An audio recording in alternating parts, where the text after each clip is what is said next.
नमाज छोड़ने वाले को वली बना रहे अल्लाह का।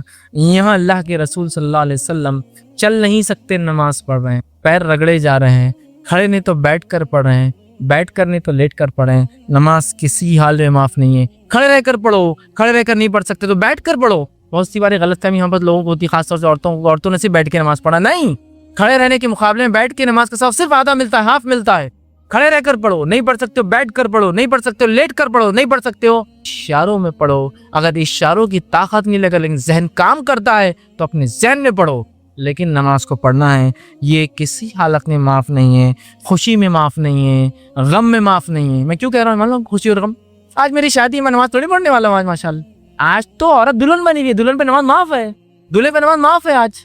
और जब से शादी तय हुई, रसूमात चालू, जब से नहाए धोए नहीं हम लोगों ने, और नमाज भी नहीं पढ़े हमने कि तो कुछ लगा लिए, ये मल लिए वो मल लिया, इतने दिन बाद नहाना है भला करना, नमाज ही गायब है। तो क्या इसमें खुशी में नमाज माफ़ नहीं मेरे भाई। दूल्हा हो दुल्हन हो या किसी भी किस्म की खुशी हो, गम में नमाज माफ़ नहीं है। कोई मर भी गया आपके घर में तो जनाजा रखिए, नमाज पर गम में माफ़ नहीं है, सर्दी में माफ़ नहीं है और गर्मी में भी माफ़ नहीं। मुझे बहुत ज़्यादा साइनस हो जाता तो आप तैमुम कीजिए, एक्सट्रीम बीमार हुआ तो तैमुम कीजिए, नमाज माफ़ नहीं। गर्मी में माफ़ नहीं, बहुत गर्म है, मैं कैसा करूँ, पढ़ना पड़ेगा। इंतज़ार कीजिए छाँव का, इंतज़ार कीजिए ठंडक का, लेकिन नमाज पढ़ना पड़ेगा। इसी तरह जो है अगर बारिश भी हो तो नमाज पढ़ना पड़ेगी। नबी अकरम सल्लल्लाहु अलैहि वसल्लम के ज़माने जब बारिश होती तो नमाज के अजान के बाद कहा जाता अपने अपने घरों में नमाज पढ़ लो, अपने अपने घरों में नमाज पढ़ लो। और अजान होती है, लोग अपने अपने घरों में नमाज, लेकिन नमाज की छूट नहीं, कितनी भी एक्सट्रीम बारिश हो।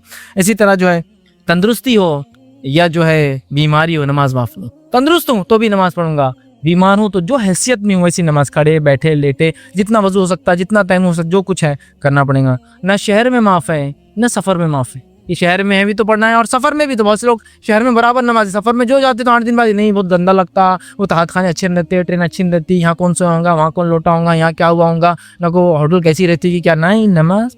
इसी तरह अमन हो या खौफ हो, अमन हो या खौफ हो, नमाज पढ़ना है हमको। अमन हो या खौफ हो, नमाज पढ़ना है। अमन है, सलामती है, नमाज। खौफ है तब भी नमाज पढ़ना, दुश्मन का डर है तब भी नमाज। ऐसे लोगों को, ऐसे मुसलमानों को क्या आप नहीं देखते जिनके घर जो है तबाह और बर्बाद कर दिए जाते दुश्मन की तरफ से। घर का मलबा गिरा है, नमाज हुई तो उस मलबे पे ही नमाज पढ़ा, हालांकि नीचे कौन कौन दबा है वो भी नहीं जानता और कितने बच्चे होंगे और कितने मरे होंगे। नमाज पढ़ा, लेकिन क्या करेंगे, इसलिए कि गम भी है तो पढ़ना है, खुशी भी है तो पढ़ना है, अमन भी है तो पढ़ना है, खौफ भी है तो पढ़ना है, मुसीबत भी है तो पढ़ना है, खुशहाली भी है तो पढ़ना है। क्या करेंगे, किसी भी किस्म की मुसीबत नमाज पढ़ना है, किसी भी किस्म की खुशहाली नमाज से आपको दूर नहीं कर सकती। जैसे कि जब खुशहाली आए तो फिर तो बहुत याद कीजिए अपने रब को, और जब मुसीबत आए तो इसके अलावा हल ही क्या, नमाज के अलावा जो मुझे हल इस मसले को सॉल्व करे। दोनों भागना है हम कि अल्लाह इस नेमत को बाकी रख मेरे लिए, अल्लाह इस मुसीबत को हटा मुझसे। ये तरीका इसलिए कि अल्लाह ने कुरान में कहा वस्ताईनु बिस्सब्रि वस्सलाह, नमाज के जरिए और सब्र के जरिए मांगो अल्लाह से। वस्ताईनु बिस्सब्रि वस्सलाह, सब्र और नमाज के जरिए मांगो, बस ये सब्र करे और मांगे अल्लाह से नमाज के जरिए। आज हमने वो जरिया छोड़ दिया और पता नहीं कौन कौन से जरिए तैयार कर लिए, ये जरिया वो सब छोड़ दीजिए। ये जरिया है, ये जरिया है मांगने का, ये जरिया है। इसी तरह रसूल अकरम सल्लल्लाहु अलैहि वसल्लम सिर्फ फ़र्ज नमाजें नहीं पढ़ते थे, फ़र्ज पढ़ते थे। कुछ नमाजों को हमेशा पढ़ते जिनको मौक़िदा कहा जाता है, कुछ नमाजों कभी पढ़ते कभी नहीं पढ़ते जिनको सुन्नत नमाजें कहा जाता है। इसके अलावा आप नफिल पढ़ते, तहज्जुद पढ़ते, इशराक पढ़ते, चाश्त पढ़ते, अव्वाबीन पढ़ते, सलातुल खसौफ पढ़ते, सलातुल कसौफ पढ़ते, सूरज ग्रहण की और चांद गिरत की, सलातुल इस्तिस्का पढ़ते, बारिश के लिए पढ़ते। ठीक है, इसी तरह जो है सलातुल इस्तिखारा मतलब इस्तिखारा के लिए आप नमाज पढ़ते, और कई नमाजों का तज़किरा आता है आप नफिल में। तो अंदाज़ा लगाइए अल्लाह के रसूल कितनी नमाजें, फ़र्ज़ के अलावा, 5 फ़र्ज़ के अलावा ये नमाजें जो आप पढ़ते थे। और हमारा हाल तो ये कि 5 ही नहीं हो रही हमसे, तो बाकी का बोल के और करके क्या फ़ायदा। या इसका तरीक़ा क्या डिस्कस करेंगे, खसौफ क्या और कसौफ क्या, इस्तिस्का क्या और इस्तिखारा क्या, वो सब रिलेवेंट ही नहीं होता, सब तो मकसद ही नहीं बचता। जहाँ फ़र्ज़ का ही क़िल्लत है कि लोग फ़र्ज़ को नहीं आते, उनको क्या दावत देंगे कि ये नमाजें भी इसके अलावा है। सूरज ग्रहण होता अल्लाह के रसूल मस्जिद में, चांद ग्रहण हुआ आप मस्जिद के अंदर, सहाबा जमात से नमाज पढ़ रहे हैं। मुहाल है सोचना भी जमात से ऐसी नमाजें आप बिदती नमाजें बहुत सी पढ़ते हैं। जब 10 मुहर्रम की नमाज एक दिन मस्जिद में हो रही, मैंने कहा 10 मुहर्रम के बाद पहली बार सुन रहा हूँ, वो होंगी, लेकिन सलातुल खसौफ नहीं। इससे फितना मच जाएगा, नहीं नमाज शुरू होंगी तो फितना होने पे, फितना नहीं होना चाहिए। ठीक है, फितना नहीं, बस सुन्नत छोड़ दो, कोई मसला नहीं। हालात ये कि अगर कोई नमाज बताई जाए तो लोग फितना समझ रहे हैं उसको। हालात ये, क्योंकि अब आदि नहीं है लोग तो क्या करेंगे, नई चीज़ तो फितना ही लग रही है लोगों। तो बहरहाल नमाज को हमने क्या हल कर दिया। अल्लाह के रसूल तो फ़र्ज़ के अलावा इतनी नमाज़ें पढ़ते थे और आप सल्लल्लाहु अलैहि वसल्लम अपनी आखिरी बीमारी तक नमाज पढ़ते गए और आज हम जो है बहुत धड़ल्ले से नमाज़ों को छोड़ते हैं। इसी तरह मुत्तफ़क़ अलैह सही बुखारी सही मुस्लिम की रिवायत है नमाज़ छोड़ने वाले के ताल्लुक़ से, किसी ने असर की नमाज़ अगर छोड़ दी किसी वजह से, फौत हो गई, ख़त्म हो गई, तो आपने फरमाते रोज़े क़यामत उसको इतना गम होगा जितना गम जैसे कि एक वक्त में उसका सारा माल लुट गया, और अगर दुनिया में होता और सारा माल लुट जाता और पूरे रिश्तेदार अगर एक साथ मर जाते, जितना गम उस इंसान को तो उतना गम सिर्फ एक असर की नमाज छोड़ने पर क़यामत के रोज़ इंसान को। कितना गम, जैसा कि उसका दुनिया में होता और एक साथ पूरा माल उसका चोरी हो गया या डूब गया और पूरे रिश्तेदार मर गए एक साथ एक ही झटके में, कितना सदमा होगा ना इंसान को। उतना सदमा एक इंसान को सिर्फ असर की नमाज छोड़। कभी अंदाजा लगाइए, कभी सोचिए आपके 100 रुपये अगर गिर गए हो तो आज तो 100 की वैल्यू कम होती है, 10 साल पहले और 20 साल पहले बहुत बड़ी वैल्यू थी उसकी। कितना आदमी परेशान हो जाता ना, कहाँ चले गए। और एक गरीब इंसान के लिए तो 100 रुपये तो उसके लिए तो खसारा था, शायद वो उसकी इनकम का बहुत बड़ा पार्ट होता है। पूरा माल लुट गया और पूरे रिश्तेदार एक साथ मरने की खबर आने पर क्या सदमा लेंगे आप। उतना गम सिर्फ एक असर की नमाज छोड़ने का इंसान को आखिरत में इतना गमगीन होगा, क्यों छोड़ा मैंने इतना गम। इसी तरह इब्न हिबान की रिवायत है, अब्दुल्लाह बिन उमर रज़ी अल्लाहु अन्हुमा उसके रावियों कहते हैं, जिस शख्स ने नमाज की हिफाजत की, नमाज इसके लिए नूर है, नजात है, दलील है अल्लाह के सामने जो है बुरहान है। जिसने हिफाजत ना की इसके लिए नूर नहीं, कोई बुरहान नहीं, कोई नजात नहीं, और इसका हिसाब और रोज़े क़यामत कारून, फ़िरऔन, हामान और उबय बिन खलफ के साथ हों। ये सबसे परले दर्जे के कुफ़ारों के नाम है। हाईएस्ट लेवल ऑफ कुफ्र जिसने किया वो लोग हैं। तो किसके साथ हिसाब होगा? कारून के साथ, फ़िरऔन के साथ, हामान के साथ, है ना, और जो है आपने फरमाया अबी बिन खल्फ के साथ। ये काफिर सरदार मुशरिकीन का था और 3 वो तस्करे हैं जिन्होंने अल्लाह का इनकार किया। फ़िरऔन को सब जानते हैं, हामान उनका फ़िरऔन का वजीर था मूसा अलैहिस्सलाम के वाक़े में। कारून को कौन नहीं जानता, जिसने अल्लाह के साथ किब्र किया, अपने दौलत पर घमंड किया, बर्बाद हो। उनके साथ हिसाब होगा बेनमाजी। अब अंदाज़ा लगा ले, हर ग्रोह जत्था अलग अलग लोगों के साथ होगा। जो लोग जाम भरते हैं ना हम नबी अकरम सल्लल्लाहु अलैहि वसल्लम के साथ होंगे, तो नमाजी अगर नहीं है तो सोचिए भी मत। नमाज नहीं तो सोचिए मत, इसलिए कि नमाज ज़रूरी है भाई, वरना फ़िरऔन हामान की बात आ रही है। इसी तरह जो है अल्लाह रब्बुल इज़्ज़त ने सूरह माऊन सूरह नंबर 107 आयत नंबर 4 में कहा, फ़वैलुल लिल मुसल्लीन, लानत भेजिए नमाजियों पर। क्यों? अल्लज़ीना हुम अन सलातिहिम साहून, नमाजों को भुला बैठे हैं। अल्लज़ीना हुम युराऊन, और अगर पढ़ते भी तो दिखावे को पढ़ते हैं। तो नमाज पढ़ रहा है लेकिन छोड़ता और पकड़ता है तो लानत है। छोड़ने वाले पर कितनी लानत होगी, इस आयत से अंदाजा ही लगा जा सकता है। सही बुखारी की रिवायत में हमने फरमाया कहा, जो शख्स फर्ज नमाज पढ़े बगैर सो जाए तो उसको रोज़े क़यामत ऐसा अज़ाब मिलेगा कि उसका सर फरिश्ते पत्थर पे रखेंगे और दूसरा पत्थर लेके कुचलेंगे उसको। बादाम कभी होता है झाड़ का कैसे तोड़ते फोड़ के आप कुचलेंगे, हदीस के अल्फाज कि पत्थर पे सर रखेगा और फरिश्ता एक पत्थर लेके दूसरे उससे कुचल देंगे उसको। ये सज़ा है नमाज पढ़े, ईशा पढ़े बगैर सो जाने की। तो सोता था मतलब ईशा, जाहिर सी बात है आदमी जो दिन में नहीं, और अगर असर में भी कोई आदमी सोने का और उठता नहीं तो उसके लिए भी वही दही है, और फजर में भी नहीं होता उसके लिए भी वही दही है। लेकिन ये बात ईशा के लिए आई थी। अक्सर ईशा में लोग लेट हो जाते थे, आसमान बहुत ताख़ीर से पढ़ाते थे, लोग सो जा रहे हैं, तो बहरहाल सो जाए तो उसकी सर कुचले जाएंगे। इसी तरह सुनन इब्न माजा की रिवायत आपने फरमाया, जिसने जानबूझकर फ़र्ज नमाज छोड़ दी, इससे अल्लाह की हिफाजत का जिम्मा उड़ गया और अल्लाह ने इसे अपने माफ़ करने का जिम्मा भी हटा लिया। दोनों जिम्मे हटा लेता, अपने हाथ खींच लेता उससे। जिसने फ़र्ज की नमाज जानबूझकर छोड़ दी,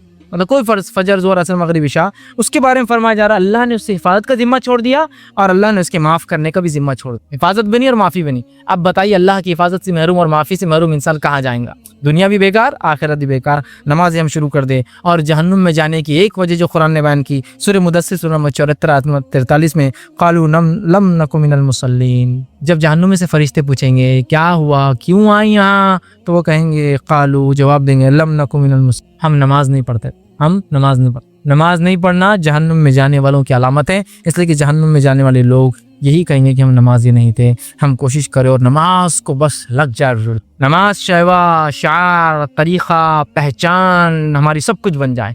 ये नमाजी लोग हैं, नमाजी लोग नमाज को बना लें। आइए नमाज छोड़ने की जो चंद वजूहात हम देते हैं, उन वजूहात को हम देखते हुए अपनी बात को ख़त्म करता हूँ, क्यों तो ये भी नमाज से रोकने की वजह बनती है। पहली वजह जो नमाज छोड़ने की आज हमारे पास है, बिल्कुल आम वजह, मर्द भी देते और औरतें भी देती। मर्द क्या वजह देते हैं? नमाज को चलिए यार ज़रा वो तारत नहीं है, ज़रा पाकी नहीं है। औरतों से कहा नमाज पढ़िए, नहीं वो बच्ची पेशाब कर देते ना, ज़रा पाकी हासिल नहीं होती। क्योंकि औरतें जाहिर सी बात है पब्लिक बाथरूम से सड़कों पे नहीं खड़े हो जाती मर्दों के जैसा, तो उनके लिए पानी का नहीं झूठ बोल सकती। तो बहाना क्या है?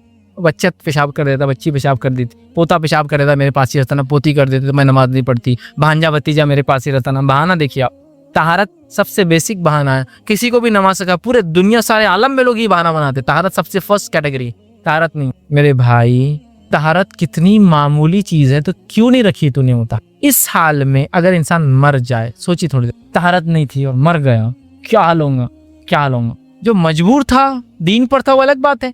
एक नौजवान साहबी थे, निकाह हुआ और रात में अपनी बीवी के पास गए। निकाह जिस दिन हुआ उसी रात में ऐलान हुआ कि जंग को जाना, जिहाद को जाना है। बीवी के पास थे, हम बिस्तरी कर ली थी, निकले और शामिल होगा। टाइम नहीं था ना नहाने धोने की, चूंकि ऐलान होगा, फर्ज था, जाग चले गए और जो है सुबह ही शहीद हो गए, इंतकाल हो गया। आप सल्लल्लाहु अलैहि वसल्लम ने फरमाया कि फरिश्तों ने उन्हें गुस्ल दिया, इसलिए कि वो पाकी की हालत में नहीं थे ना, लेकिन वो ईमान वाले थे, उनकी नीयत थी। हमारी तो नीयत ही नहीं ना तारत की, तो मैं वो कह रहा हूँ, वो ठीक है, वो ऐसा हो जाए तो वो तो अलग बात है, अल्लाह फरिश्ते गुस्ल दिए उनको, वो तो एक अलग बात है। लेकिन अगर एक आदमी आदी है जो तारत नहीं करता है, और तारत नहीं करने की वजह ऐसी मामूली है, अरे रे रे रे, मेरी पैंट बहुत फिट है जरा, नहीं ये फैशन के बगैर जिंदा भी तो नहीं रह सकता ना इंसान, तो ये पैंट पहनना पड़ेगी जिसमें तारत नहीं होती। मैं खड़े रह के कर लेता हूँ, मैं वहाँ रहता ना तो वहाँ बैठ कर नहीं कर सकता। नहीं हम जानते हैं वेस्टर्न है, ये सब बहाने भाई, जो आएगा ना फरिश्ता मौत का वो ही नहीं सुनने वाला, ये था ये था ये था, अल्लाह के बाद जो होगा वो तो सेकेंडरी केस। पहले ये सोच लीजिए साल में मर गए तो क्या होगा, बस वो छोड़ दीजिए नमाज का, क्या जवाब देंगे फरिश्तों को इस नापाकी के लिए। ये बहाने छोड़िए, तहारत के मसाइल सीखिए और तहारत से रहिए हर बार। एक मोमिन का तस्वर नहीं यार बगैर पाकी के, इसका बेसिक चीज है उसकी जिंदगी की है।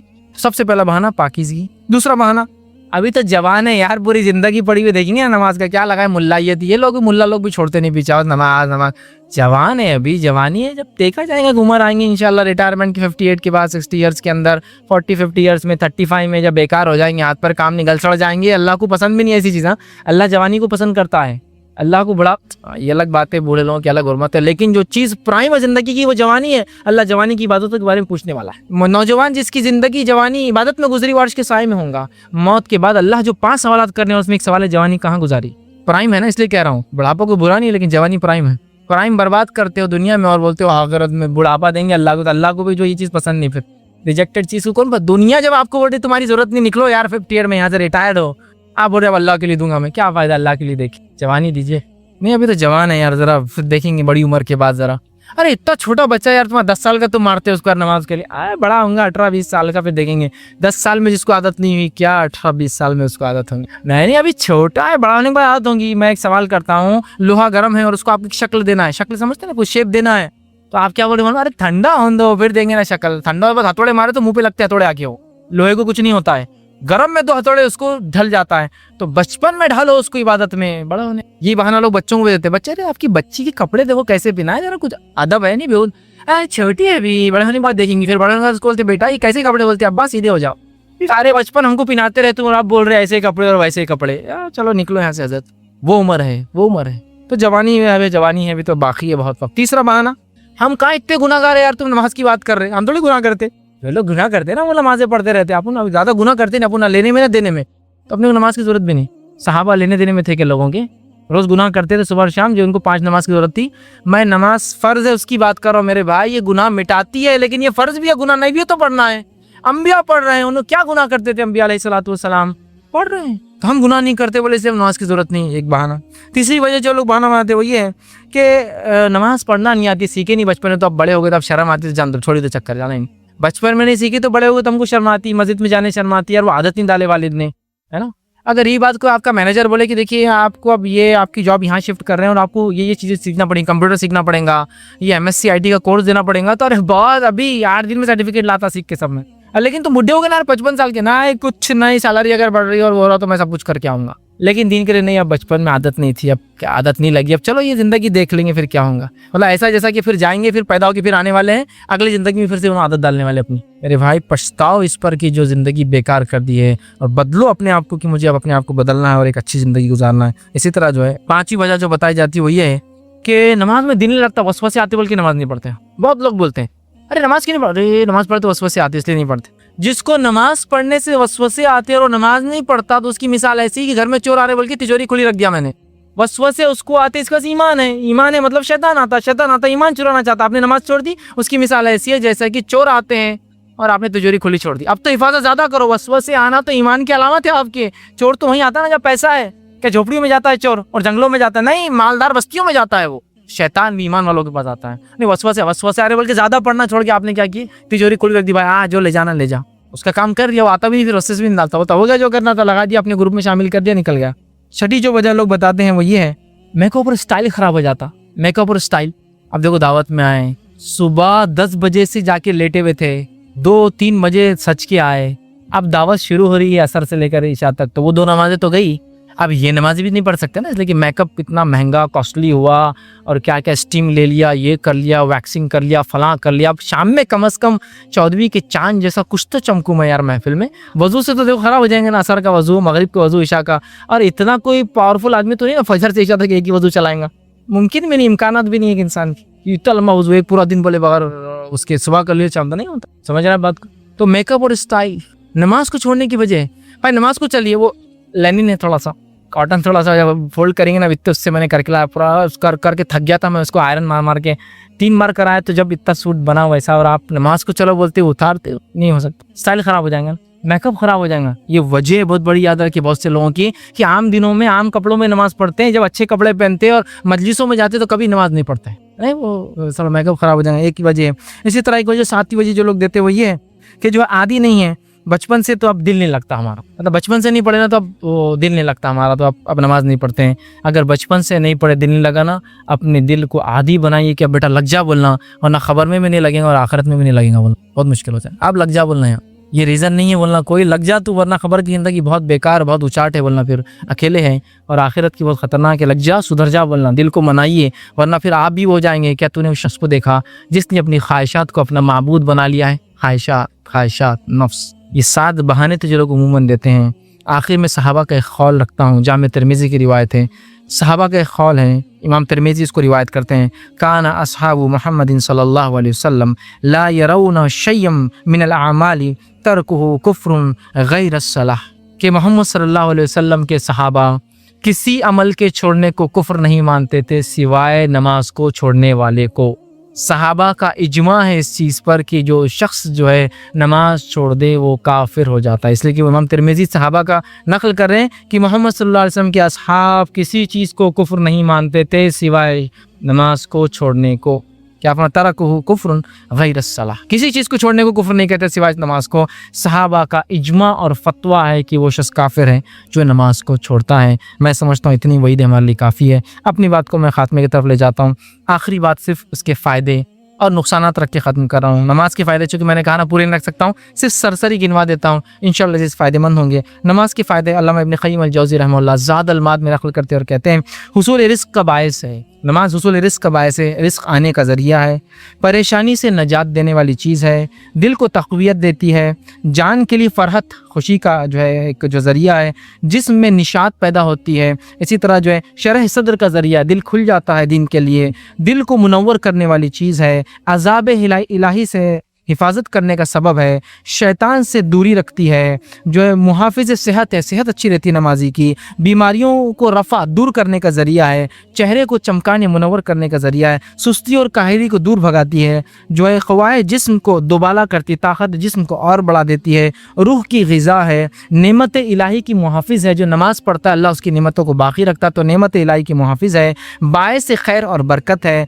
रहमान का मुक़र्रब नज़दीकी इख्तियार करने का ज़रिया है, खौफ इलाही का दर्स देती है, अल्लाह से डराती है, ज़िक्र इलाही का ज़रिया, अल्लाह को याद करने का ज़रिया है, नमाज जन्नत की कुंजी है, रहमत इलाही के नुज़ूल का ज़रिया है, अल्लाह उस पर रहमत नाजिल करता है, नेकी जो है नमाज नेकी है, नमाज बुराई और बेहाई से रोकने वाली चीज़ है, अल्लाह की मोहब्बत की अलामत है, नमाज नेमतों की शुक्रगुजारी का ज़रिया है, नमाज भलाई का दरवाज़ा है, अल्लाह के बंदे और उसके दरमियान एक राब्ता है बातचीत के लिए, नमाज बंदे का इजहार शुक्र है, नमाज अल्लाह की खुशनुदी का ज़रिया है, वो हमसे खुश करते हैं, नमाज बायस हिदायत है, नमाज सुन्नत नबी से मोहब्बत का इजहार है, नमाज फ़िक्र आखिरत पैदा करती है, नमाज इस्तिग़फ़ार और तौबा का दर्स देती है, नमाज सब्र और सियाबत का ज़रिया है कि इंसान सब्र करके जम जाए किसी चीज़ पर, नमाज से नुसरत इलाही अल्लाह की तरफ से मदद आती है, नमाज इस्लाह इंसानियत का बायस है, इंसान की इस्लाह करना है, मस्जिद से जोड़ दीजिए नमाजी बन जाए, नमाज रुजू इल्लाह की तरफ एक कदम है कि हम अल्लाह की तरफ बढ़ रहे हैं, उसका एक कदम है,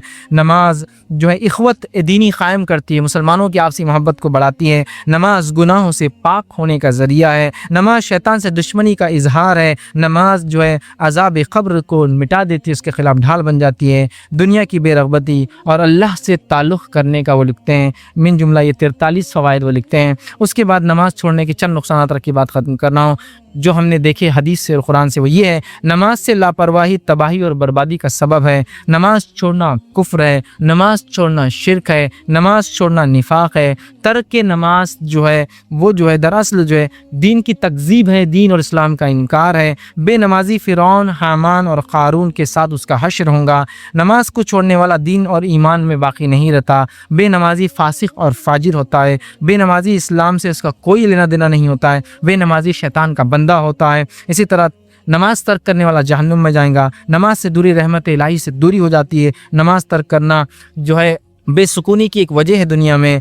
नमाज जो है अल्लाह ताला की ना पढ़ने से हिफाजत उठ जाती है, रहमत उठ जाती है। इसी तरह नमाज छोड़ना तकब्बुर की अलामत है, इसलिए कि अल्लाह के आजिज़ बंदे उसके सामने झुकते हैं। नमाज छोड़ना जो है अमाल को बर्बाद कर देता है। नमाज जो है जो नहीं पढ़ता उसके अहल माल और दौलत बर्बाद हो जाता है। तो ये चंद फ़ायदे और चंद नुकसानात थे।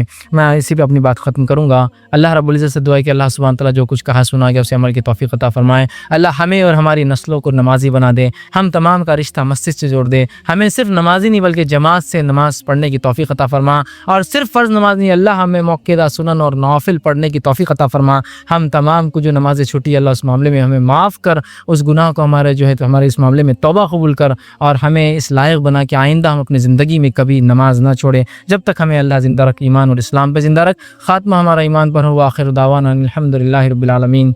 सुब्हान रब्बिका रब्बिल इज़्ज़ति अम्मा यसिफ़ून व सलामुन अलल मुरसलीन वल्हम्दुलिल्लाहि रब्बिल आलमीन। बिस्मिल्लाहिर रहमानिर रहीम। अल्हम्दुलिल्लाहि रब्बिल आलमीन वस्सलातु वस्सलामु अला ख़ातमिन नबिय्यीन वल मुरसलीन। रब्बि इश्रह ली सदरी व यस्सिर ली अमरी वहलुल उक़दतम मिन लिसानी यफ़क़हू क़ौली। अम्मा बाद। अस्सलाम वालेकुम मुशीर, मेरा नाम मोहम्मद नसीरुद्दीन है। मैं एक प्राइवेट फर्म में इंजीनियर हूँ। शेख, मेरा एक सवाल है, एक सलातुत तस्बीह और नमाज इस्तिखारा बहुत सारी हदीस बयान की जाती है इस बारे में कि इसकी बहुत सारी फजीलतें हैं, इसमें काम में आसानी होती है, तो इसकी हकीकत जानना था, फजीलतें क्या हैं? भाई ने सवाल किया कि सलातुत तस्बीह नमाज के ताल्लुक़ से और सलातुल इस्तिखारा के ताल्लुक़ से। तो देखिए, इस्तिखारा की कोई ख़ास नमाज नहीं होती है, लेकिन जब बंदा अल्लाह से कोई मामले मशवरा चाहता है और वो नमाज़ पढ़ता है 2 रकात और क़ायदे के अंदर वो एक दुआ है जो इस्तिखारा की है, वो दुआ करता है, तो उसे कहा जाता है सलातुल इस्तिखारा की। इसने नमाज़ पढ़ी अल्लाह से मशवरा तलब करने की। कोई एक मसला था, 2 चीज़ें थी, दोनों में से क्या मैं लूँ, क्या चीज़ करूँ, उसके लिए। तो बहरहाल ये पढ़ी जा सकती है। इसका तरीक़ा ये है कि आप 2 रकात नफिल जैसी पढ़ेंगे और उसमें आपको अगर याद हो तो क़ायदे में तमाम दुआओं के बाद वो दुआ इस्तिखारा की वो पढ़े। अगर वो दुआ याद नहीं है तो फिर नमाज़ पढ़ ले 2 रकात नफिल और उसके बाद वो दुआ को अलग से देख कर आप जो है पढ़ सकते हैं उसको इस्तिखारा। भाई का दूसरा सवाल सलातुत तस्बीह के ताल्लुक़ से है कि लोग इसके बहुत सारे फ़ज़ाइल बताते हैं। तो सलातुत तस्बीह के ताल्लुक़ से याद रखिए, मुहद्दिसीन में इस मामले में इख्तिलाफ़ है कि इस मामले में क्या किया जाए। कुछ की राय ये है कि चूँकि इस ताल्लुक़ से बहुत ज़्यादा रिवायतें आती हैं जिसमें से वो ज़ईफ़ है, लेकिन चूँकि उसकी तादाद बहुत ज़्यादा है लिहाजा वो सही ली गैर हसन ली गैरिही का दर्जा हासिल कर लेती। मतलब जब बहुत सारी ज़ईफ़ रिवायतें एक साथ आए किसी मसले पर तो वो दर्जा हासिल कर लेते, चूँकि इतने सारे लोग मिलकर एक चीज़ झूठ पर जमा नहीं हो सकते, तो लिहाजा उसको हसन ली गैरिही का एक दर्जा देते हैं, मतलब वो भी लायक अमल हो जाती है। ठीक, तो लिहाजा कुछ मुहद्दिसीन ने इसको कहा कि ये हसन ली गैरिही है, तो लिहाजा ज़िंदगी में एक बार पढ़ ले तो उसके लिए काफ़ी है। कुछ ने कहा नहीं, चूँकि ये मामला नमाज का है और बहुत कसरत से जो है इस ताल्लुक़ से रिवायतें आई और सारी की सारी ज़ईफ़ है, तो लिहाजा चूँकि इबादत का मामला है तो हम इस मामले में नहीं करेंगे। तो मैं इस मामले में क़ारीन को, सामीन को ये कहूँगा वो इस मामले में जो मुहद्दिस के अक़वाल और इस मामले में जो ज़्यादा उन्हें बेहतर लगते हैं वो उसके क़ौल के मुताबिक जो है अपना जो है अमल इस मामले में कर सकते हैं। इसलिए कि मैं अपनी कोई ख़ास राय इस मामले में देना नहीं चाहूँगा। आपको जो बेहतर लगता, सब तमाम मुहद्दिसीन तमाम सलफ़ से ताल्लुक़ रखते हैं और उनका इस मामले में इख्तिलाफ़ है, तो लिहाजा वो अपने एतबार से पढ़े, दलाइल का मुशाहिदा करे और उसके मुताबिक इंशाअल्लाह अज़ीज़ वो अमल करना चाहे तो करे, रुकना चाहे तो बहरहाल ये उनकी अपनी मर्ज़ी इंशाअल्लाह। तो इसमें बहरहाल एक सवाल आया था, चूँकि जिससे ताल्लुक़ कॉन्फ्रेंस से भी था और नमाज से भी था, तो उसको मैं पहले ले लेता हूँ। किसी ने सवाल किया कि हमारे एक भाई है जो आपके दर्स देखते हैं, रेगुलर आ रहे हैं और यहाँ से आकर वो सो जाते हैं, जिसकी वजह से वो सहर भी नहीं करते और फजर की नमाज़ भी नहीं पढ़ते, और वो यहाँ मौजूद है, तो आप थोड़ा उनको समझाइए। तो बहरहाल अब इस मामले में मैं क्या कहूँ कि आप एक दीनी दर्स में आ रहे हैं और अगर नमाज फ़र्ज़ नहीं हो रही तो फिर आप इस कॉन्फ्रेंस में आना आपके लिए ज़रूरी नहीं है। ये कॉन्फ्रेंस में एक इल्म दिया जा रहा है जिससे हो सकता है बहुत सी बातें आप सीखे और अपनी ज़िंदगी में तब्दीली लाई, लेकिन यकीनन इस कॉन्फ्रेंस में आने का मकसद या मतलब ये नहीं है कि आप जो है नमाज़ें छोड़ दें फ़र्ज़। अगर फ़र्ज़ नमाज आपकी फ़जर चली जाती है तो फिर कॉन्फ्रेंस में आके आपने फ़ायदा नहीं उठाया। और ये हर साल मैं कॉन्फ्रेंस में बोलता था कि ऐसा अगर कोई कर रहा है कि यहाँ से जाकर फ़जर नहीं पढ़ता है तो अल्लाह के लिए कॉन्फ्रेंस में ना, इसलिए कि जो शख्स इशा पढ़े आप फरमाते हैं और सो जाए इस नीयत से कि फ़जर में उठूँगा, तो उस और फजर में उठता है तो सारी रात इबादत का सवाब मिल जाता है ना। लेकिन फजर में उठना है, आप यहाँ जागे, नफल इल्म हासिल किया, दीन सीखा और अगर फजर फ़र्ज चला गया तो फिर ये इल्म का क्या फ़ायदा हुआ, है ना। तो फिर मैं गुजारिश करूँगा। और फिर अमल के एतबार से लोग बोलेंगे तुम कुछ ना कुछ गलती सीख के आ रहे, क्योंकि जहाँ जाकर आपके अगर फ़र्ज छूट जा रहे हैं तो वो क्या चीज़ हो सकती है। अब सही बात है। बहरहाल और हो सकता वो ला इल्म हो। तो अल्हम्दुलिल्लाह आज बहुत सारी बातें नमाज की फजीलत की आ गई है, तो या तो वो नहीं आएंगे या तो फिर आएंगे तो ज़रूर जागेंगे और इंशाअल्लाह फजर भी पढ़ेंगे। अस्सलाम वालेकुम। मेरा सवाल ये है कि जो अपनी नमाज फ़र्ज़ ख़ज़ा हो जाती है, बाद में जैसे अपने को याद आती कि अपनी फ़र्ज़ नमाज ख़ज़ा हो गई, तो फिर कुछ लोग बोलते हैं कि जैसा ख़ज़ा उम्री पढ़ी है तो वो लेवल हो जाती है। जैसे फजर की छूटी तो 5 नमाज एक साथ पढ़ लेना अपने तो लेवल हो जाते, तो क्या ये सही है? भाई ने बहरहाल एक सवाल किया है कि ख़ज़ा उम्री के ताल्लुक़ से, और मेरे पास कई चिट्ठियाँ हैं वही उसी मुतालिक ख़ज़ा उम्री पढ़ना क्या सुन्नत है, अगर नहीं तो समझाइए। ख़ज़ा अगर नमाज ज़िन छूटती है तो क्या हम उसको ख़ज़ा कर सकते हैं? तो ख़ज़ा उम्री और ख़ज़ा नमाज के ताल्लुक़ से कुछ मुख्तसर सी बातें आपके इस मसले में एक साथ रख देता हूँ। पहली चीज़ जान लीजिए, नमाज क़ज़ा कब होती है ये मसला हमको पता ही नहीं होता। वो नमाज जिस नमाज को आप भूल जाए, याद ना रहे, बेहोशी तारी हो जाए, गफलत हो जाए, गफलत मतलब सफ़र में ऐसा हो कि सिर्फ खड़े थे, ना हटने की जगह ना बैठने की जगह ना कुछ, गफलत हो जाए, इससे वक्त चला गया, सो जाए आप जिसकी वजह से याद ना रहा, ये तमाम नमाजों की क़ज़ा हो सकती है। ठीक, वो नमाज जो जानबूझकर छोड़ दी जाए, जैसा कोई कहे चलिए असर का वक्त होकर आप कहे जाओ तुम, छोड़ दी जाए, ये नमाज क़ज़ा नहीं होती, ये नमाज फौत हो जाती है, मर जाती है, इसकी ज़िंदगी में कभी क़ज़ा नहीं हो सकती। ये बात याद रखें, क़ज़ा और नमाज के फौत होने का फ़र्क है। जो नमाज छूट जाए वो क़ज़ा होती है, जो छोड़ दी जाए वो फौत हो जाती है, सिवाय तौबा की अब कोई रास्ता नहीं उसके माफ़ी। समझिया? तो अब किसी इंसान की नमाज क़ज़ा हुई, याद रखिए, फौत नहीं है, फौत हो गई तो गया वो तमाम ला, क़ज़ा हुई। तो क्या क़ज़ा उम्री कोई नमाज है? जैसा कि जो लोगों की नमाज फौत भी होगी और क़ज़ा भी होगी। लोग बोलते हैं कि भाई एक रात एक दिन कोई आता है, उस मखसूस दिन रात में खड़े होना, 2 रकात फजर की क़ज़ा उम्री, 4 रकात ज़ोहर की क़ज़ा उम्री, 4 रकात असर की क़ज़ा उम्री, 3 रकात मगरिब की क़ज़ा उम्री, 4 रकात इशा की क़ज़ा उम्री, और पढ़ते और बोलते हैं अल्हम्दुलिल्लाह सारी नमाज़ें पूरी ज़िंदगी की जो छोटी थी हो गई। मैं कहता हूँ अगर इतना आसान था तो खामोखा की जब नमाज़ फ़र्ज़ नहीं हुई थी क्यों सहाबा ने नमाज़ें पढ़ी जिसकी वजह से उनके ईमान का पता चला। इतना अगर आसान था तो आपने बोले देखो अभी तो फ़र्ज़ भी नहीं मत पढ़ो, फ़र्ज़ भी हो जाएंगी तो क़ज़ा उम्री की सहूलत तुम लोगों के लिए तो अव्वल है ना, इसलिए कि उनको तकलीफ दी जा रही है, तो तुम लोग खामोश रहना, फिर उसके बाद क़ज़ा उम्री पढ़ लेना। ये चोर रास्ते शरीयत ने हमने कहाँ से निकाले क़ज़ा उम्री की? कोई क़ज़ा उम्री नमाज सुन्नत से साबित नहीं याद रखी। अब लोग बोलते रहे नहीं, जैसा कि मैं 20 साल नमाज नहीं पढ़ा, 30 साल नमाज नहीं पढ़ा और मेरे को अभी हिदायत मिली, तो नमाज फौत हुई है, क़ज़ा हुई, अब उस पर डिस्कशन करना पड़ेगा। और नमाज फौत हुई, हमने जानबूझ कर छोड़ी है, उसकी क़ज़ा होती ही नहीं है, तो कहीं की क़ज़ा उम्री पढ़ रहे हैं आप। कुछ लोग बोलते नहीं, क़ज़ा उम्री पढ़ने का तरीका है फजर में उठना, जाके खड़ा होना मस्जिद में और बोलना 2 रकात पहली फजर की जो छुटी, फिर जोहर की नमाज में कहा 4 से पहले 4 पढ़ लेना, कहना जोहर की पहली जो 4 छुटी मतलब 4 पहली रक, तो इससे होता है कि फर्स्ट लौट की फर्स्ट निकल जाती है तो अगली आगे फिर फर्स्ट बन जाते। तो हर रोज़ बोले हर नमाज से पहले क़ज़ा कर लेना। ऐसा करके हम क्या लोगों को रास्ता देना चाह रहे हैं कि तुम नमाजें छोड़ो और ऐसी क़ज़ा करो? ये मसला बताना पड़ेगा कि नमाज फौत हो गई, जिसने अगर छोड़ी जानबूझ के, जिसकी छूट गई उसकी क़ज़ा होती है, तो ज़ाहिर सी बात है क़ज़ा की आप कर सकते हैं। लेकिन क़ज़ा उम्री जैसी कोई नमाज पढ़ना सुन्नत से साबित नहीं है, इसलिए कि अगर आपने 20 साल 30 साल मुसलमान होने के बावजूद भी, पता होने के बावजूद भी नमाज नहीं पढ़ी, तो अल्लाह से सख्त तौबा करे, अल्लाह ये फ़रीज़ा छुटाए, तू हमें माफ़ कर। और इंशाअल्लाह अज़ीज़ हमारा रब जो बड़े बड़े गुनाहों को माफ़ करता है, तो इंशाअल्लाह अज़ीज़ उम्मीद है वो इस गुनाहों को भी ज़रूर हमसे माफ़ करेंगे। और उसके बाद जब आपसे कोई चीज़ छूट जाती है, गफलत से, मुश्किल से, बेहोशी से, अनजाने में, इल्म ना होने की वजह से, नींद की वजह से, उसकी उठ के आप क़ज़ा करें। अब वो क़ज़ा का तरीका क्या वो भी बता दो। जब कोई नमाज आपकी छूटती है और जो ही आपको होश आए या नींद खुले और पता चले तभी उसको पढ़ना है।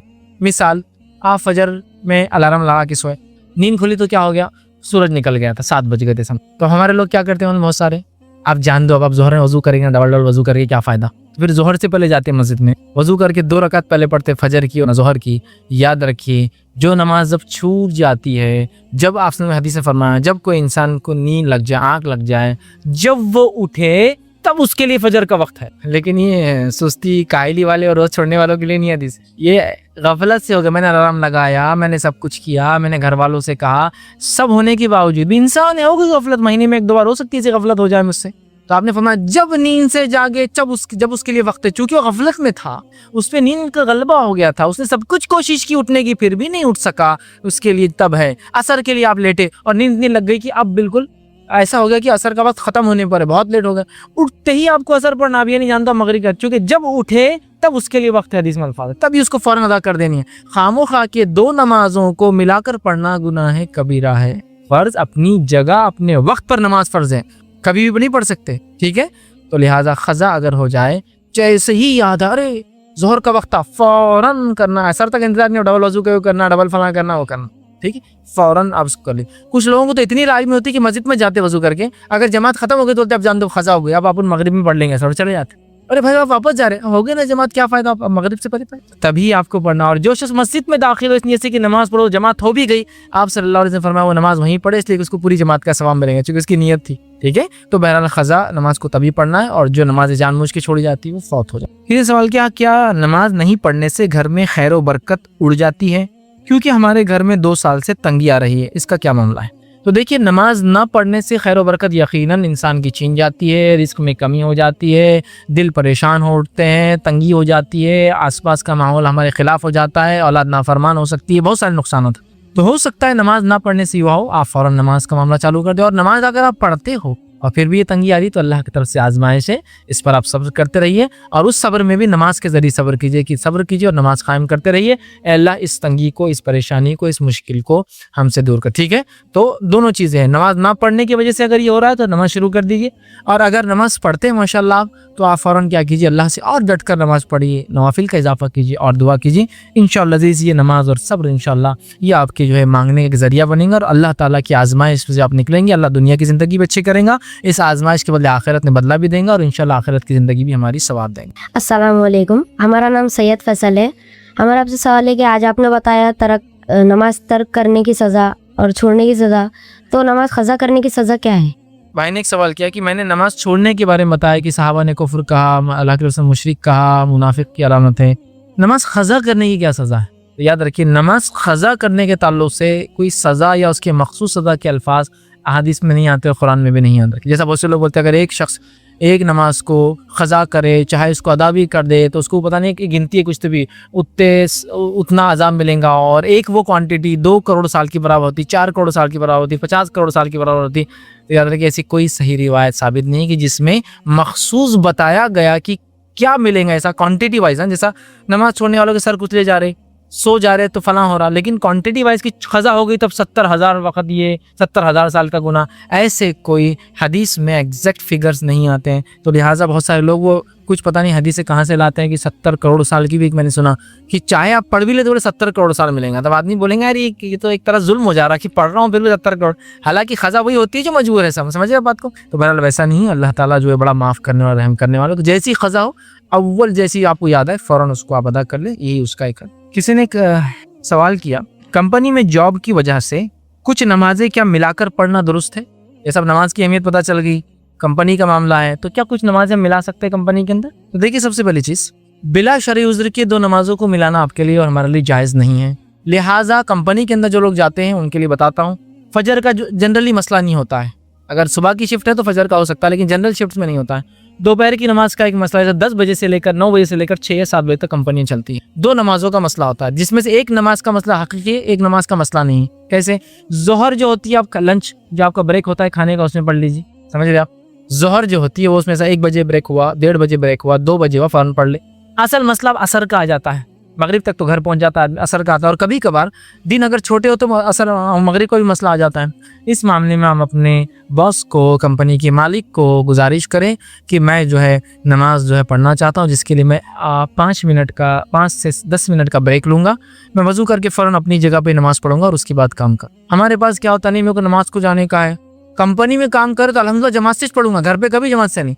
बहुत से लोग होते हैं जब काम को जाते हैं ना, बॉस को देखो साहब हम नमाज के बहुत पाबंद है, ठीक, फजर कभी नहीं पढ़ते, इशा कभी नहीं पढ़ते, जब तक जॉब पे रहते पूरी नमाज थी, जोहर असर मगरिब, बस बाकी की नमाजें इसका तो अल्लाह, ये 3 नमाजें भी अल्लाह के लिए नहीं पढ़ रहे थे आप। अगर पढ़ते तो फिर आप बात की पढ़ते, जब आप बॉस के पास टाइम ले रहे हो उससे एक्स्ट्रा, जिसके पैसे आपको देता है, तो आप जब आप नहीं पढ़ते अल्लाह को राजी करने के लिए ना, तो बहरहाल मैं जमात से पढ़ूंगा, मस्जिद जाके पढ़ूंगा, तो फिर आधा घंटा लगेगा भाई।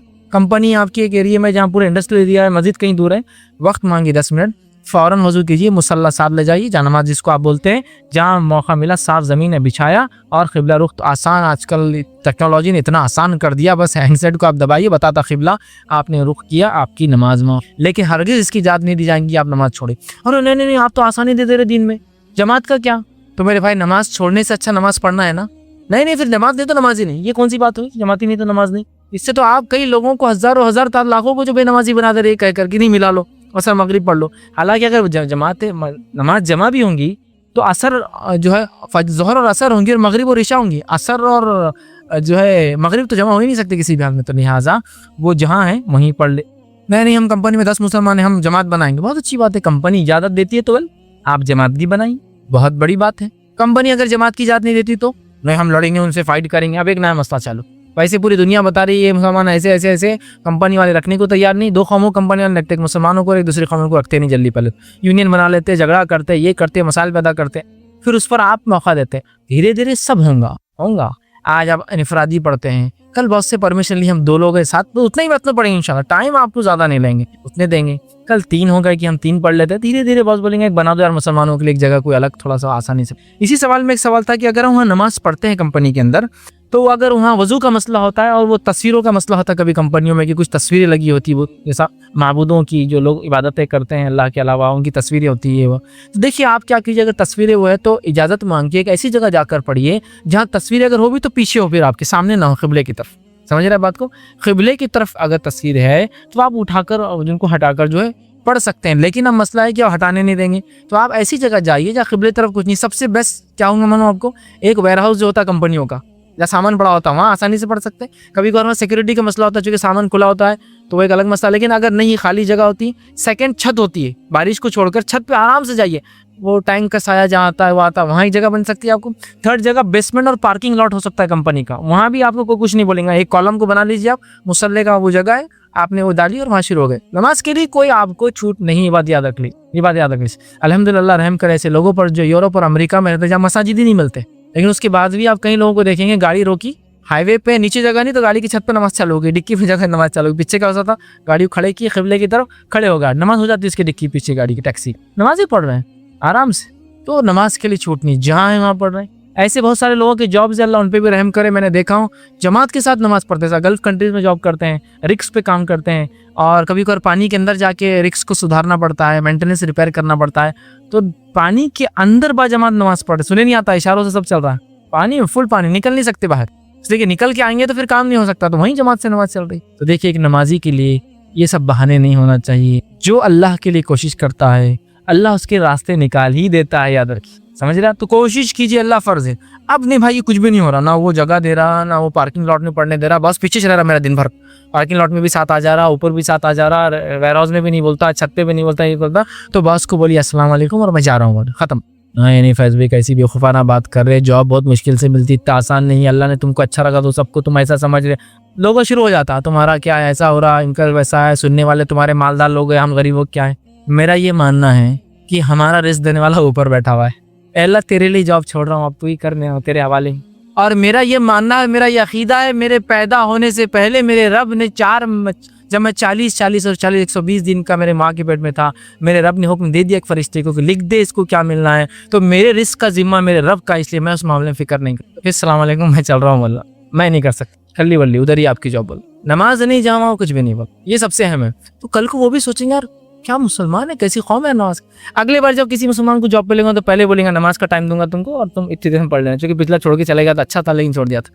और अल्लाह रहम करे, मैं एक साहब को जानता हूँ, मेरे पास आया, कहा कि मेरा बॉस कहता है तुम मस्जिद में कंपनी में नमाज नहीं पढ़ोगे, वेयर हाउस के अंदर थे, जहाँ स्पेयर पार्ट्स या उनको निकाल के देना पड़ते हैं। मैंने कहा 5 मिनट मुझे दिया कीजिए, वहाँ बिल्कुल मुसल्ला वहीं डालूंगा, पढ़ लूंगा। कहा नहीं दूंगा, और वो बड़े मजबूर थे जॉब के लिए, मेरे पास आया क्या करूँ, मैंने कहा जॉब छोड़ दो बिल्कुल।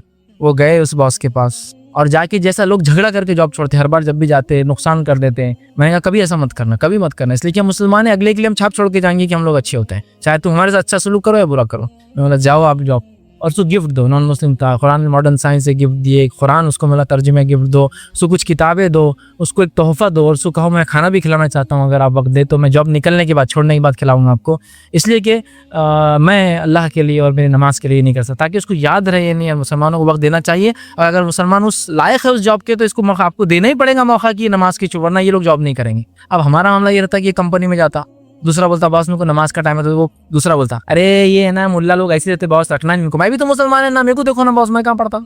अब वो बॉस क्या करता, दूसरी बार उसको बोलता बेटे ये भी तो मुसलमान है ना, इन्हें नमाज नहीं पढ़ता ना, तू क्या को पढ़ रहा, तू क्या को इतना मुल्ला धार्मिक बन जा रहा, कट्टरवादी बन जा रहा, हाँ फंडामेंटलिस्ट दिख रहा तू, मुसलमान सादा सादा नहीं दिख रहा तू। होता है ना ऐसा। हमारा भाई खुद रास्ते बताता, अरे बॉस हमारे पास ऐसा रहता है, एक शादी पढ़ चलता, इन्हें चुप धांधलिया कर रहा, छुट्टी ले रहा, निकालो इसको नौकरी से। तो वो उन्होंने गए गिफ्ट दिया और कहा मैं आज जॉब छोड़कर जा रहा हूँ। उसने कहा तुमको तो बहुत जरूरत थी नौकरी की, तो कहा जरूरत तो बहुत है लेकिन इससे ज्यादा मेरे रब से रिश्ता कायम है, इसकी ज्यादा जरूरत है मेरे, लिहाजा मैं जा, और उससे अच्छी नौकरी अल्लाह ने की, रिस्क देने वाला अल्लाह है। ये सब बातें छोड़ी, नमाज साले, लेकिन आप अच्छे अंदाज से अगर बात करेंगे ना, आपको बिल्कुल मौका दिया जाएगा। मैं जानता हूँ ऐसे लोगों को जो गवर्नमेंट जॉब्स पे, बड़े बड़े लोगों के पास जो कमिश्नरेट या कलेक्टरेट लेवल के लोग होते हैं, वहाँ मुस्लिम लोग उनके प्यून्स है, वहाँ उनके ड्राइवर्स है। और मैंने देखा, एक साहब ने मुझे बताया कि वो कलेक्टर के ड्राइवर थे, उनका जो बॉस था कलेक्टर था, जब भी सफर पे निकलते नमाज का टाइम होते बोलता गाड़ी बाजू लगा दो, पुलिस भी रुकी हुई है, गाड़ी भी रुकी, बोलता था इसको नमाज पढ़ने दो, इसके बाद अपन आगे जाएंगे। और वो बैठते थे उनकी नमाज तक। अब हम ही कुछ बोले ना तो फिर उनको लगता है कुछ भी नहीं। एक नॉन मुस्लिम को ऐसे ही मैं भाई को जानता हूँ जो ये कहते थे, जो एक बहुत बड़े लेवल के ऑफिसर के वो ड्राइवर थे, और उसके बाद एक बुत था उनकी गाड़ी में रखा हुआ, जो कि उसने रखा था, उसको तो मना नहीं कर सकते। उन्होंने कहा कि वो जो कुछ है लेकिन इस बुत को मैं साफ नहीं करूंगा कभी, तो जॉब पे रहूंगा, नहीं तो मैं ये नौकरी गवर्नमेंट जॉब भी छोड़ दूंगा। तो कहा भाई तुझे कौन बोल रहा है साफ मत कर, ठीक है तू गाड़ी चला, इसलिए कि तुम लोग शराब नहीं पीते हो, तुम लोग वक्त पे आते हो, तुम लोगों को बड़ा एतमाद है हमको कि हमारी औरतें तुम्हारे साथ जाती और आती है, तुम एक अच्छी कौम है एतमाद। तो बात करने की जरूरत है ना, उन्हें बूथ रख दिया मैं वही नहीं करूंगा, मैं ये वो उसका मजहब है, वो कर रहा है, आपको क्या करना, आपको थोड़ी कर रहा है कि इसके सामने आओ तो हाथ जोड़ के आप गाड़ी चलाओ, समझ रहे आप बात। तो कहा मैं साफ नहीं करूंगा। रिस्पेक्ट कर रहे हैं, गाड़ी रोक रहे हैं, आपको इजाजत दे रहे हैं, मतलब देखिए ना। अब हमारा क्या, हम एहसास है कमतरी में दीन के मामले में, अरे नको यार वो अब नहीं बोलेंगे, पहले ही आपने सोच लिया तो वो नहीं बोलने वाला है, आप खुद सोच ले रहे हैं नहीं बोलेंगा, वो कट्टरवादी दिख रहा, ये हो रहा। बहुत से लोग होते हैं ना, कोई गैर मुस्लिम से बहुत बड़ा टीका लगा हुआ है, तो मैं ऐसे लोगों को देख के खुश होता हूँ, इसलिए कि धार्मिक लोग, किसी भी मजहब के रिंदा लोग अच्छी होते हैं, समझ रहे आप बात को, क्योंकि उसको मजहब के तौर तरीके पता है, हर मजहब के हराम और हलाल की तमीज होती है उसको। जो मजहबी लोग ने उनको कोई तमीज नहीं होती, अरे ये क्या लगाया तुमने सूद हराम। जिसके पास एक दीन का इल्म है, चाहे जिस मजहब को माने, उनके पास कुछ तरीके होते हैं कि हर दिन में हराम और हलाल होता है। तो जो आप उसको बोलेंगे देखो बहुत नमाज फर्ज है हमको करना है, और वो किसी एक मजहब में मजहबी इंसान है, तो बोलेंगे हाँ भाई सबके पास श्रद्धा और आस्था और पूजा का रहता, तुम्हारी ये तुम कर लो। बेमजहबी लोग तो बहुत डेंजरस होते हैं, उनको कुछ नहीं समझता, ठीक है। तो बहरहाल नहीं, बहुत कट्टर दिख रहा हो, क्यों कट्टर दिख रहा, आप क्यों समझ रहे, आप बात तो कीजिए, आप तो बोलिए तो सही, क्यों नहीं मानेंगे आपकी बात। तो बहरहाल हमको करना है, और अगर सब कुछ के बाद भी ना माने तो सलाम की निकल जाइए, इसलिए कि फिर वो आपकी जगह नहीं, अल्लाह ताला रिश्ता है। अस्सलाम वालेकुम शेख, मेरा नाम शेख इरफान है और मैं पेशे से एक तालिब इल्म हूँ। मेरा सवाल ये है कि अगर कोई जमात छूट जाती है तो लोग उसके पीछे दूसरी की जमात बना लेते हैं। ये मैंने देखा है जामा मस्जिद में कंटिन्यूसली ईशा की जमात एक के पीछे 5 बार होती है, और लोग घर से ही कह के निकलते कि पहली छोड़ के दूसरी मिल लेंगी, दूसरी की छोड़ के तीसरी मिल लेंगी। तो अगर ये कहा था दुरुस्त है कि पहली जमात छोड़ के अब दूसरी जमात बना रहा है, क्या इससे अच्छा हम अकेली अपनी जमात खुद नमाज़ पढ़ ले या जमात के साथ पढ़े, इससे पहली जमात की अहमियत ख़त्म हो जा रही है। भाई ने एक अच्छा सवाल किया कि वो एक मस्जिद में जाते हैं, जामा मस्जिद है, और वहाँ ये हो रहा है कि एक जमात होती है, फिर दूसरी होती है, फिर तीसरी होती है, चौथी, मतलब लोग पीछे बना रहे, एक तो हो गई।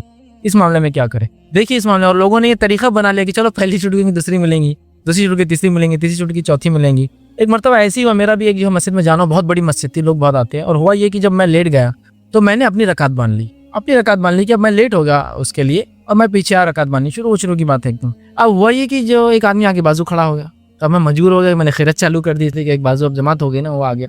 थोड़ी देर हुई तो वो पीछे चला गया, इसलिए कि मतलब पीछे अब सब बनना चालू हो गई, उसको पीछे खींच लिया किसी ने, दूसरा एक जमा हो गया, तीसरा होगा। और जब मैंने सलाम पे, अल्लाह रहम करे, मस्जिद के इधर से उधर तक लोग खड़े, उसके पीछे भी इधर से उधर तक खड़े। अब ये एक दिन हो गया। दूसरे दिन जब मैं आया वहाँ तो जमात चल रही है, लेकिन वो लोग जो कल मेरे पीछे पड़े थे ना, पूरे रुके हुए। ऐसे अभी मत जोड़ोगे, देखो बिजली बाद में बनाएगा ना, ये तो खतर नहीं कि जमात चल रही हो और आप उम्मीद करें कि हम दूसरी जमात खड़े। ये इस्लाम की ये तालीमात नहीं याद रखी। जमात चल रही है, आप नहीं वो ऐसा है, फला है, उनका ये, उनका, आपको वहाँ जाना है। क्यों तरावी उसके पीछे हो रही तुम्हारी, और ईशा नहीं होती उसके पीछे, तरावी पढ़ने आए ना उस मस्जिद में, तो तरावी होती तुम्हारी ईशा नहीं होती। बहरहाल हम लोगों ने बहरहाल बहुत छोटी छोटी चीज़ों को अपने लोगों को बांट लिया है आपस में, ये चीज़ें ऐसी नहीं है। तो बहरहाल अगर वो ऐसा तरीका बना रहे हैं लोग और रोज़ बोल रहे चलो एक छोड़ के दूसरी, मैं कहूँगा फिर मस्जिद का काम है उनको बनाने ना दे जमाते पे, इसलिए कि इससे तो नमाज की बाजमात की और उस मस्जिद के वक्त की अहमियत ही खत्म कर दे रहे हैं आप लोग। हो जाए कभी कभार तो ठीक है, रोज़ मामूल है। और फिर मैंने देखा उस मस्जिद में कि कुछ लोगों ने रोज़ मामूल बना लिया था कि वो क्या करते थे, वो इमाम के साथ नहीं पढ़ते थे, खड़े होते थे, और वो लेट जब खड़े होती ना तो अपने आदमी को जल्दी से आगे बढ़ा देते थे और पूरे लोग खड़े थे। ये तरीक़ा दुरुस्त नहीं है, इससे जो है अहमियत ख़त्म हो जाती है जमात से नमाज की, और फिर फ़िरक़े वारियत शुरू होती है कि सिस्टम कि आप आते हैं उस इमाम के पीछे, तरावी तो पढ़ते हैं और ईशा के लिए आप किसी और के पीछे लाते हैं और बोलते हैं वो ऐसा ये फलां। तो ये समझने की ज़रूरत है। लिहाजा अगर रोज़ हो रहा है तो मैं ये कहूँगा कमेटी का काम है रोके, लेकिन मैं जानता हूँ मुमकिन भी नहीं उनके लिए, क्योंकि अब वो क्या देखते बैठेंगे लोगों को अपनी नमाज़ पढ़ेंगे, वो चले जाते हैं। लेकिन लोगों का ये काम नहीं हरगिज़ कि वो इस तरह से खास 2-2, 3-3, 4-5, और मैंने देखा हूँ 4 तक खबर मुझे ही मिली थी कि 4 बार हो रही, बोले एक बार आती इधर, दूसरी बार उधर, तीसरी बार इधर, चौथी, और हर उसमें 2-2, 3-3, 4-4 लोग आते हैं और सबको पता है कि लेट भी गए तो जमात मिल जाती। तो कोशिश करें हम अपनी फ़राइज़ के लिए जल्दी जाए। सहाबा ताबईन बहुत जल्दी जाया करते थे, अजान हो जाए तो निकल जाए, कम से कम अजान हो तो निकल जाए, ये नहीं कि ताकि आप कम से कम जमात खड़ी होने तक पहुंच जाए या कुछ ना कुछ रकातें मिल जाए। लेकिन अगर हमेशा वो ऐसा करेंगे तो बहरहाल मैं भी कहूँगा ये दुरुस्त नहीं, और इससे मस्जिद जमात की अहमियत ख़त्म हो। किसी ने एक सवाल किया है, नमाज का वक्त कब शुरू होता है और कब ख़त्म होता है। किसी ने एक अच्छा सवाल किया है। इस मामले में बहुत सारे लोग परेशान होते हैं, और ख़ासतौर से चूँकि चिट्ठी में तो ख़वातीन की तरफ से उनके हिसाब से उसका जवाब दूंगा इंशाल्लाह, और मर्दों को भी इंशाल्लाह फ़ायदा होगा, क्योंकि बहुत सारे लोग जो जमात से नहीं पढ़ सकते, बहुत सारे लोग जो बीमार होते घर में होते हैं, है ना, तो ज़ाहिर सी बात है उनके लिए फिर अजान का और वो जमात का शुरू होने का पता चल गया तो पढ़ सकते हैं। वरना बस ये भी होता है कि जब तक अजान नहीं हुई तो लोग इंतजार करते हैं नमाज का। बहुत सारी औरतें कहती हैं असर के बाद मतलब हम सोना चाहते हैं, लेकिन असर 5:30 बजे अजान होती है, 5:15, फिर हम नमाज पढ़ते हैं, मगरिब 6, 6:15 को हो जाती है। तो अगर असर का वक्त मालूम हो जाए उनको तो कितना अच्छा होगा। अव्वल वक्त मालूम हो गया, क्योंकि औरत के लिए जो घर में नमाज पढ़ी, बीमार जो घर में, उसके लिए वक्त होना ज़रूरी है, अजान होना ज़रूरी नहीं। तो आइए, उन्होंने सवाल किया कि नमाज का वक्त कब शुरू होता है और कब खत्म होता है, वो रख देता हूँ ताकि आपको पता चल जाए। शुरू हो गया तो आप नमाज पढ़ सकते हैं। अजान उसके लिए जो मस्जिद जाके नमाज पढ़ा जमात से, बीमार, मुसाफिर, इसी तरह औरत जो घर में है, ठीक है, तो वो तो जाहिर सी बात है उनके लिए सिर्फ वक्त होना शर्त है, अजान नहीं। तो अब क्या करना है, वक्त कब शुरू होता है? तो देखिए, फजर का वक्त जो है वो सहर के वक्त के बाद चालू हो जाता है। सहर के वक्त के फ़ौरन बाद फजर के वक्त चालू होगा, अजान हो सकती है और आप नमाज पढ़ सकते हैं। मिसाल के तौर पे आप ट्रेन में हैं, तब काम आएंगे आपको। ट्रेन में तब कोई जमात नहीं, कुछ नहीं, आप अकेले हैं। अब आपको पता है कि फजर का वक्त क्या है, जहाँ आप लोकेशन में आप बहुत आसानी से एंड्रॉइड हैंडसेट पे मालूम कर सकते हैं। किसी से पूछिए, नॉन मुस्लिम होंगे तो आप बोल सकते हैं, क़िबले का डायरेक्शन भी दे देंगे आपको, टाइम भी बहुत आसानी नेट से आप कर सकते हैं। बहरहाल आपने वो किया और उनसे पूछ लिया, आपको पता है कि 5:30 बजे हो जाता है, तो आप रुकने की जरूरत नहीं कि बाद जमात 6 बजे खड़े होती है औरंगाबाद में, 5:30 बजे हो रहा है, आप उस मसाफत में आप अपनी नमाज बना ले सकते हैं। मरीज़ है, मरीज़ को भी अजान की जरूरत नहीं, औरत है, ठीक। तो शुरू कब होता है? सहर का वक्त खत्म हुआ, फजर का वक्त चालू होगा। तो कब तक होता है? सूरज निकलने तक। तो अव्वल वक्त सहर के बाद से शुरू होता है, आखिर वक्त सूरज निकलने के पहले तक, सनराइज से पहले तक। और अगर सूरज निकलना चालू तो फिर नमाज नहीं होती, याद रखिए। जब डूबना चालू होगा तो नमाज नहीं होती, जब तक कि पूरा निकल ना जाए या पूरा डूब ना जाए। हो गया। जोहर का वक्त कब चालू होता है? अव्वल जोहर का अव्वल वक्त चालू होता है सूरज जब सेंटर में आ जाए, उसको बोलते हैं जवाल। सेंटर से वो मगरिब डूबने की तरफ चला जाए, सेंटर से मगरिब डूबने की तरफ चला जाए, समझ रहे बात को? तो शुरू हो गया जोहर का अव्वल वक्त। समझा? सेंटर से हट गया, जवाल से हट गया और मगरिब डूबने की तरफ जा रहा है। अब डूबने की सिम में थोड़ा भी हट गया तो ये चालू हो गया अव्वल वक्त। किसका? जोहर का। अजानें हो सकता है 1 बजे होती होंगी, 1:15 बजे, 1:30 बजे, 2 बजे, लेकिन अव्वल वक्त शुरू हो गया, जो कि सर्दियों के अंदर 11:40 से शुरू होता है और गर्मियों के अंदर हाईएस्ट जो है 12:30, 12:35 तक जाता है। हर इलाके का अलग होता है। मैं औरंगाबाद के एतबार से एक जनरल बात कर रहा हूँ, आप टाइम टेबल ले लें, उसमें आपको सब मिल जाएंगे। हो गया एक। असर का वक्त कब चालू हो जाता है? असर का वक्त चालू कब होता है? तब जोहर का वक्त खत्म हो जाता है। तब असर का वक्त चालू होता है जब सूरज जो है इतना ढल जाए मगरिब की तरफ कि चीजों का साया उसकी असल लेंथ से ज्यादा हो जाए। फॉर एग्जाम्पल, मिसाल के तौर पर आप एक पेन रख दीजिए, पेन की हाइट है 6 इंच, 4 इंच, 5 इंच। अब आप देखिए साया कितना है। अगर साया 5 इंच का है तो असर का वक्त नहीं हुआ अभी। 5 से ज्यादा एक लाइन मारी, पेन को आड़ा डाली तो आपको पता है आगे आ गया साया, मतलब असर का वक्त चालू हो गया। बहुत आसान है, कुछ उसमें तकलीफ नहीं। असर का अव्वल वक्त चालू होता है सूरज इतना मगरिब की तरफ चला जाए कि चीजों का साया उसकी असल से बढ़ जाए, थोड़ा सा बढ़ जाए। ये वो असर का अव्वल वक्त, मतलब जोहर का आखिरी वक्त। भैया असर का वक्त कब तक होता है? सूरज डूबने तक। सूरज डूबना चालू होगा तो फिर नमाज नहीं होगी जब तक सूरज डूबना जाए। याद रखिए, निकलते और डूबते वक्त नमाज नहीं होती और जवाल बीच में जब जरा। अब ये टाइम चलेगा आपका सूरज डूबने तक। मगरिब का वक्त कब होता है? सूरज जो ही अंदर चला जाता है तो सहर का इफ्तार का वक्त भी हो जाता है और मगरिब का वक्त भी हो जाता है। ये मगरिब का अव्वल वक्त। अब मगरिब का वक्त कब तक होता है? तो मगरिब का वक्त याद रखें, शफक जब तक होती है, होराइजन जो होता है ना, जब जमीन आसमान मिलते हुए दिखते हैं, वहां जब सूरज डूब जाता है, एक ट्वाइलाइट जैसा होता है, हल्की हल्की रोशनी, ला शफक बोलते हैं उर्दू में। जब तक वो होती है तब तक होता है, जो गोया तकरीबन हिंदुस्तान के इलाकों में 30 से 35 से 45 मिनट तक जाती है, उससे ज़्यादा नहीं। इसलिए यहाँ मगरिब को फ़ौरन खड़े कर देते हैं, टाइम नहीं होता, कम होता है। कुछ इलाकों में 1-1 घंटा, सवा घंटे तक होता है वो टाइम, हमारे पास थोड़ा सा कम होता है वो टाइम। तो ये हुआ टाइम।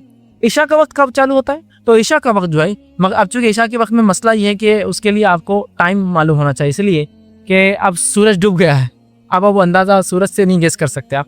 तो मगरिब होने के बाद एक आम सूरत में, हम जिस इलाकों में रहते हैं, हर इलाके वाले को टाइम टेबल देखना चाहिए, आम एतबार से 1 घंटा 20 मिनट या उससे ज़ायद के बाद ईशा का वक्त चालू हो जाता है। और कभी 1:10 होता है, 1 घंटा 10 मिनट, 1:20, लेकिन इतने में ईशा का वक्त उसके बाद फिर आपका चालू है। जैसा कि आजकल ईशा का वक्त चालू हो रहा है 8:30, मगरिब हो रही है 7:11, तो 8:30 पर जो है ईशा का वक्त चालू हो रहा है, जो कि तकरीबन कम बेश जो है ये 8-10 1 घंटा 20 मिनट के करीब देखे जा रहा है ये दिनों के अंदर, ठीक। और सर्दी के अंदर 1 घंटा 10 मिनट तक हो जाएंगे, कम होता है थोड़ा सा, ठीक। तो आप उससे अंदाजा लगा ले सकते हैं कि ये ईशा का टाइम हमारे इलाके में, मुख्तलिफ इलाकों में एंड्रॉइड हैंडसेट में आप देख ले सकते हैं कि उसके अंदर ईशा का वक्त क्या बहुत आसानी से आपको मिल जाएगा, आप सेट कीजिए, मिल गया। तो ये हुआ शुरू का टाइम, और हर नमाज का आखिरी वक्त इस नमाज का अव्वल वक्त होता है, ठीक है। तो अब आपको अजान के लिए रुकने की जरूरत नहीं। जो लोग जमात से नहीं पढ़ सकते हैं, बीमार, मुसाफिर और औरतें, अजान की रुकती है। बहुत सी बार देखिए औरतें ये दिनों में असर के लिए रुक रही है 5:15 बजे, जबकि औरतों को जमात से नमाज नहीं पढ़ना है, और असर इन दिनों के अंदर तकरीबन 3:54 या 3:50 के करीब हो जाती है। आप देखिए फिर भी टाइम एग्जैक्टली, मैं चूंकि आज का नहीं जानता हूँ क्या टाइम था, लेकिन आप देखिए टाइम टेबल में, तो आप देखिए माशाल्लाह अगर ये टाइम ना असर पढ़ लेती हैं, वो 4 बजे फ्री हो जाती हैं। 4 बजे से लेकर 7:15 तक टाइम है उनके पास, तो आराम भी हो जाता है, सब कुछ हो जाता है। आप 5:15 तक रुकेंगे, क्योंकि उनको जमात नहीं है ना, जमात से जो पढ़े तो फिर तो अजान का इंतजार है, फिर जमात को जाना, ठीक है। लेकिन मुसाफिर, बीमार और औरतों के लिए चूंकि ये नहीं है, तो वो नमाज के अव्वल वक्त होते ही, अजान हो ना हो, वो अपनी नमाज शुरू कर दे सकते, इसलिए कि अजान मस्जिद के लिए और जमात से नमाज के लिए। और जिस इलाकों में अजान अव्वल वक्त में होती है, तो फिर उनको अजान का इंतजार, जैसा सऊदी अरब में आप जाएंगे तो अव्वल वक्त अजान होती है, तो जाहिर सी बात है वहाँ तो मैं कहूँगा अजान के मुताबिक नमाज पढ़ी, लेकिन हिंदुस्तान में अव्वल वक्त में नहीं होती, तो लिहाजा यहाँ अक्सर जगह अव्वल के बाद दूसरा पहर या तीसरा, मतलब उसका टाइम का जो आखिरी स्लॉट होता है, तो लिहाजा फिर हम जो है अजान नहीं बल्कि टाइम टेबल देके वक्त हो गया, ये आप नमाज जो है। जी अस्सलाम वालेकुम फैज़ भाई, मेरा नाम शेख जमील है और मैं ताजिर हूँ। मेरा सवाल ये है कि फ़जर की नमाज़ अव्वल वक्त में पढ़ने के ख्वाहिशमंद है, तो हमारी बस्ती में जो 2 मस्जिद है, तो वहाँ पर आखिर वक्त में नमाज़ होती है, तो अव्वल वक्त में पढ़ना चाहते हैं, तो घर में पढ़ ले तो क्या बेहतर होगा, और अगर घर में पढ़े तो अपनी अहलिया के साथ जमात बनाकर पढ़ लिए तो बेहतर होगा, और अगर जमात बनाए तो मुसल्ला किस तरह से। भाई ने एक सवाल किया कि किसी जगह वो रहते हैं जहाँ मस्जिद में ताखीर से नमाज होती है फजर की, तो वो चाह रहे हैं कि मैं अव्वल वक्त पढ़ लूँ जमात को छोड़कर। तो बहरहाल मैं आपको ये कहूँगा कि अगर आपकी मस्जिद में देर से भी नमाज होती है, तो आप बाद जमात ही नमाज पढ़िए, चाहे वो थोड़ी ताख़ीर कर रहे हैं, आप ताख़ीर से पढ़िए। इससे उम्मत की इज्तिमाइयत, उनका इत्तेहाद वो बाकी रहेगा। जो हमारे पास नमाज़ें होती है, गो वो ताख़ीर से होती है, लेकिन वो मुनाफिक की नमाज में शामिल नहीं होती, जो सूरज डूबते या निकलते हुए देखे और फिर फजर के लिए खड़े हो, असर का डूबते हुए देखे और खड़े हो, ताख़ीर से होती है, लेकिन वो मुनाफिक की नमाज के उसमें नहीं होती। और बहुत से लोग बोलते हैं, सही मुस्लिम की रिवायत आपने फरमाया, तुम पर वो एक ज़माना आएगा जब जालिम हुक्मरान बैठ जाएंगे जो नमाज़ों को ताख़ीर से पढ़ेंगे, है ना, ठीक है, तो तुम अव्वल वक्त में पढ़ लो। लेकिन हदीस लंबी है, उसमें अल्फाज ये कि फिर तुम अव्वल वक्त में नमाज पढ़ लेना, लेकिन जब वो लोग जमात से पढ़ेंगे, जब जमात में भी शामिल होना, दोबारा पढ़ना पड़ेगी, फिर जमात छोड़ने का हुक्म नहीं है, लेकिन तुम वहाँ भी शामिल होना, उसी हदीस में आगे अल्फाज है। तो मैं ये कहूँगा कि आप अगर वहाँ होती है तो आप वहीं जाइए और वहाँ पढ़िए, इसलिए कि आप अगर अहलिया के साथ पढ़ेंगे तो भी औरत और मर्द साथ नमाज नहीं पढ़ सकते, जमात नहीं होंगी, अलग होना। औरत और मर्द महरम भी हो तो साथ नहीं पढ़ सकते, पीछे रहेंगे अलग, ठीक है। तो लिहाजा फिर जमात कहाँ हो रही है आपकी। बहुत सारे नौजवान बोलते हैं असर हमारी मस्जिद में बहुत लेट होती है, लिहाजा हम अलग पढ़ लेंगे। मैं कहता हूँ ये असर लेट होती है, मैं भी मानता हूँ, लेकिन ये मुनाफिक वाली असर नहीं है जो सूरज डूबते हुए देखे, फिर भागते हुए जाए, वजू करे लाल होते हुए और फिर नमाज पढ़े 2 सायों के बराबर। इमाम अबू हनीफा के नज़दीक 2 साये हो जब साया, तो तब असर का वक्त शुरू होता है, लेकिन हदीस से मालूम होता है 1 काफ़ी है, ठीक। तो वो उनका एक इज्तिहादी मसला है, लेकिन वो हरगिज़ नहीं, चूँकि जब हम सूरज जब गुरूब होना शुरू होता है, लाल होता है ना, जब साया 4 हो जाता है तकरीबन, वो नमाज तो नहीं कि एकदम आखिर वक्त तक रोका जा रहा है और पढ़ रहे हैं, ठीक है। इज्तिमाइयत बहुत अहम चीज़ होती है।